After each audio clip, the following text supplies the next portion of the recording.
So Realme P3 Pro 5G smart phone అసలు ఎందుకు మంచిగా ఉంది, కొంటే మీకు లాభం వస్తుందా లేకపోతే నష్టం వస్తుందా ఈ వీడియో ఎక్స్ప్లెయిన్ చేస్తాను. మీ చిన్న రిక్వెస్ట్ ఏంటంటే ఛానల్ని సబ్స్క్రైబ్ చేసుకొని కంటే మంచిగా అనిపిస్తే మాత్రం ఒక లైక్ అయితే పక్కా చేయండి. సో ఇక్కడ మీరు ఆన్ ద స్క్రీన్ మీద చూసుకున్న Realme P3 Pro 5G smartphone official వాళ్ళ వెబ్సైట్ చూపిస్తాం. క్రెడిట్ వాళ్ళకి ఎక్కడిక్కడ మెయిన్ హైలైట్లు చూసుకుంటే స్నాప్డ్రాగన్ 7S Gen 3 ప్రాసెసర్ చూసుకొస్తారు. నెబులా డిజైన్ వచ్చేసరికి అదర్వైజ్ సింపుల్గా ఏం లేదు, మనం అట్రాక్ట్ చేయడానికి గ్లో వేరియంట్ అయితే తీసుకొచ్చారు అనమాట. అండ్ ఇక్కడ మెయిన్ బెనిఫిట్ మెయిన్ దేనికోసం తీసుకోవాలి అదే ఇక్కడ మెయిన్ చూపించారు అనమాట. క్వాడ్ ఎడ్జ్ ఫ్లో డిస్ప్లే 4 దిక్కులో కూడా కర్వ్ డిస్ప్లేతో పాటు కూడా వస్తుంది. 90 FPS పాటు కూడా వస్తుంది. BGMI ఉంది. ఈ స్పోర్ట్స్ తో పాటు కూడా వస్తుంది. 90 FPS IP69 వాటర్ రెసిస్టెన్స్తో పాటు కూడా వస్తుంది. వేపర్ కూలింగ్ సిస్టమ్ కూడా ఉందన్నమాట. టెంపరేచర్స్ కంట్రోల్ చేసుకోవడానికి 6000 mAh battery with 80 watts charger. Sony వాళ్ళది IMX 896 OS కెమెరాతో పాటు కూడా వచ్చిందనమాట. సో ఇవి నాకు చాలా మంచిగా అనిపించాయి స్మార్ట్ ఫోన్కి. అండ్ 6.83 inches డిస్ప్లేతో పాటు కూడా వస్తుంది. మంచి బ్యాటరీ వస్తుంది కాబట్టి మీకు ఈజీగా ఫుల్ డే వచ్చేస్తుంది. అండ్ దీని తర్వాత కొంచెం గేమింగ్కి సంబంధించిన కొన్ని ఫీచర్స్ అయితే లైక్ GT బూస్ట్ అవన్నీ కూడా ప్రొవైడ్ చేసారు. నెక్స్ట్ కొన్ని కలర్ వేరియంట్స్ ఉన్నాయి, కలర్ శాంపుల్స్, ఆ ఫోటోకి సంబంధించిన శాంపుల్స్ ఇక్కడ మీరు చెక్ చేసుకోవచ్చు. ఓవరాల్గా నాకైతే మీరు నచ్చింది. అండ్ AI కి సంబంధించిన కొన్ని ఫీచర్స్ కూడా ఇక్కడ మెన్షన్ చేసారు అనమాట.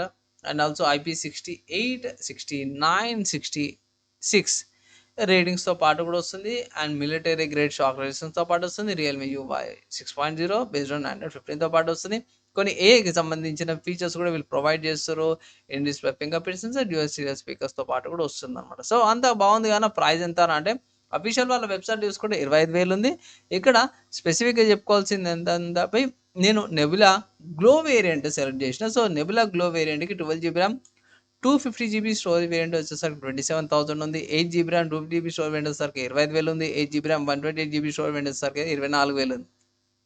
కానీ నేను ఎప్పుడైతే గ్యాలక్సీ పర్పుల్ కలర్ సెలెక్ట్ చేస్తానో ఈ 12GB RAM వేరియంట్ ఆప్షన్ ఉండదు అనమాట. ఓన్లీ నెబులా గ్లో వేరియంట్కి 12GB RAM వేరియంట్ ఉంది. సాటర్న్ బ్రౌన్ కలర్ కూడా ఆ ఆప్షన్ అయితే లేదు. సో అదొకసారి కన్సిడర్ చేసుకోండి. నేనైతే ఒకటే మాట అంటే బేస్ వేరియంట్ తీసుకోవాలని అనేసి ఒక మంచి సలహా అయితే ఇస్తాను. సో బేస్ వేరియంట్ అయితే బెస్ట్ బై మీ అన్నిటికీ సరిపోతుంది. నెక్స్ట్ ఎక్కడ పర్చేస్ చేసుకోవచ్చాను అంటే డైరెక్ట్ ఫ్లిప్కార్ట్లోకి వెళ్ళిపోవచ్చు. ఫ్లిప్కార్ట్లో స్మార్ట్ ఫోన్ అవైలబుల్ ఉంది. ఫ్లిప్కార్ట్ నుంచి కూడా మీరు పర్చేస్ చేసుకోవచ్చు. ఇక్కడ కూడా ఒకటే మాట చెప్తున్నా, ఆఫర్ అప్లై పర్చేస్ చేసుకోండి, చాలా బెనిఫిట్ అయితే అవుతారు అనమాట. మీరు అనొచ్చు, సరే అన్న స్మార్ట్ ఫోన్ బాగుంది కానీ దీనికి ఏమైనా పోటీ ఉందా అంటే ఎస్ బై ఉంది. రియల్మీ నుంచో ఉంది. మీకు రియల్మీ 14 Pro 5G ఉంది 25,000 రూపీస్కి అవైలబుల్ ఉంది నేను రికార్డింగ్ చేసే టైంకి. సో ఫ్యూచర్లో ప్రైస్ ఎక్కువ కావచ్చు తక్కువ కావచ్చు ఆఫర్స్ని బట్టి. సో ఇది ఆ స్మార్ట్ ఫోన్కి ఈ స్మార్ట్ ఫోన్కి అయితే గట్టి పోటీ అనుకోవచ్చు. కంపారిజన్ వీడియో తీసుకురమ్మంటే కింద కామెంట్ చేయండి, కంపారిజన్ వీడియో తీసుకొస్తాను. ప్రస్తుతానికైతే మాత్రం స్మార్ట్ ఫోన్ మంచి పోటీ అయితే ఇస్తుంది అన్నమాట ఇది. దాని తర్వాత ఇంకోటి చూసుకుంటే మాత్రం మోటరోలా నుంచి అన్నమాట మోటరోలా ఎడ్జ్ 50 కూడా మంచి కాంపిటీషన్ వస్తుంది. సేమ్ ప్రైస్కి వస్తుంది. మంచి స్పెసిఫికేషన్స్ కూడా ఇక్కడ ప్రొవైడ్ చేసిరు అన్నమాట. ఇన్ కేస్ చెక్ చేసుకోవాలంటే చెక్ చేసుకోవచ్చు, మీరు సపరేట్గా సర్చ్ చేసి చెక్ చేసుకోవచ్చు. నెక్స్ట్ ఇంకో స్మార్ట్ ఫోన్ చూసుకుంటే పోకో నుంచి అన్నమాట. సో పోకో వాళ్ళది పోకో F6 5G కూడా ఉంది. సో ఇది కూడా one of the good options అంటాను బై. సేమ్ ప్రైస్ కేటగిరీకి వస్తుంది. అండ్ ఆల్సో నెక్స్ట్ చూసుకుంటే నథింగ్ ఫోన్ నుంచి అన్నమాట. సో నథింగ్ ఫోన్ 2A కూడా అవైలబుల్ ఉంది. సో ఇక్కడ గ్లైఫర్ ఇంటర్ఫేస్ అయితే కొత్తగా తీసుకొచ్చిరో అదొకటి 6.7 inch డిస్ప్లే అండ్ AMOLED డిస్ప్లేతో పాటు కూడా వస్తుంది కాబట్టి కొంచెం ఇంట్రెస్టింగ్ అయితే కనిపించింది నాకు. దాదాపు ఇంకో స్మార్ట్ ఫోన్ చూసుకుంటే ఒప్పో వాళ్ళది ఒప్పో F27 5G కూడా ఉంది. ఇది కూడా one of the good options అంటాను. ఈ 20 నుంచి 25,000 లోపల ఇదే తక్కువగా కనిపించింది నాకు 20,000కి.